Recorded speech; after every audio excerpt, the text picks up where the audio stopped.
ஏன் தேவனுடைய பிள்ளைகள் நம்ம சொல்றதை கேட்காம அவிசுவாசத்தில் வளர்றாங்க? நம்ம தான் சபையில தான் வளர்ந்தோம், சபையில தான் வளர்த்தோம். ஆனா ஒரு விவரம் தெரிஞ்ச உடனே, கொஞ்சம் பெரிய ஆள் ஆன உடனே ஏன் கத்தரை விட்டு போறாங்க தெரியுமா? நிறைய பேர் நிறைய காரணம் சொன்னாங்க. நம்ம கூட இருக்கிறத விட உலக கூட இருக்கிறது தான் ஜாஸ்தி. நம்ம கூட நம்ம பிள்ளைகள் இருக்கிறத விட டீச்சரு ஃப்ரெண்ட்ஸ் கூட இருக்கிறது தான் ஜாஸ்தி. அதனால ஃப்ரெண்ட்ஸோடைய காரியங்கள் தான் பிள்ளைகளுக்கு வந்துடும் அப்படின்னு. அது தப்பு.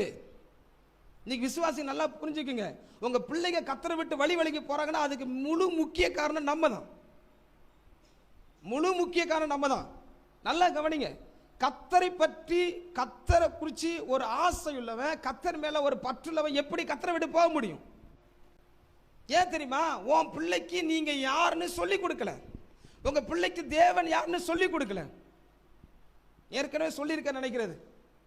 சிம்சோன் பெலிஸ்தர் பிள்ளையை பிடிச்சிட்டு வந்து நேரம் வந்து அவங்க அம்மாட்ட சொல்றான், அம்மா எனக்கு இந்த பெலிஸ்தர் பிள்ளை பிடிச்சிருக்கு. ஒரு தாய் என்ன பண்ணியிருக்கணும்? என்ன பண்ணியிருக்கணும்? நீ பெலிஸ்தர் அந்த ஜனங்களை மேற்கொள்வதற்காகவே கர்த்தர் என்ன பண்ணியிருக்கிறாரு? ஏற்படுத்திருக்காரு. தேவன் அவனை குறித்து வச்சிருக்கிற திட்டத்தை சொல்லி கொடுத்துருக்கணுமா? சொல்லி கொடுத்துருக்கிறதா? அப்படி சொல்லலை. இந்த அம்மா என்ன சொல்ல தெரியுமா? என்ன சொல்லி தெரியுமா? நீங்க பைபிள் வாசிச்சா தெரியும்.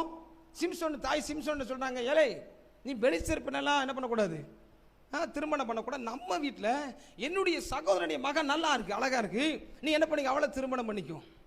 அவன் யோசிச்சு பார்த்துருப்பானா? யோசிச்சு பார்த்துருவான். ஏற்கனவே பெலிஸ்தர் கொஞ்சம் அழகா இருக்கிறாங்க. நம்ம அம்மாவோட, நம்ம தாய்மாமன் பிள்ளை ஒரு மாதிரியே இருக்கு. அப்ப இதை விட அது என்னது? அதனால தான் அவன் போயிட்டான். ஆனா சிம்சோனுடைய தாய் என்ன சொல்லியிருக்கு தெரியுமா? நீ யாரு தெரியுமா? நீ நசரேயன், நீ ஊழியக்காரன். நீ ஊழியக்காரனா சபையில தான் இருக்கணும்.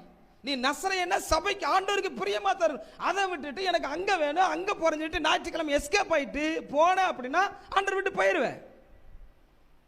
இன்னைக்கு ஆண்டவருடைய பிள்ளைகள் தான் இப்பெல்லாம் ஓகே ஓரளவுக்கு டெவலப் ஆயிடுவாங்க. உங்க பிள்ளைகிட்ட சொல்லி சொல்லி வளங்க, நீ ஊழியக்காரன், நீ ஆண்டவருடைய பிள்ளை. ஃபர்ஸ்ட் முதலாவது தேவனுடைய ராஜ்யத்தையும் அவருடைய நீதியை தேடுங்கள், அப்பொழுதுதான் நீங்க ஆசீர்வதிக்கப்படுவீங்கன்னு பிள்ளைகளுக்கு சொல்லி வளர்க்கணும்.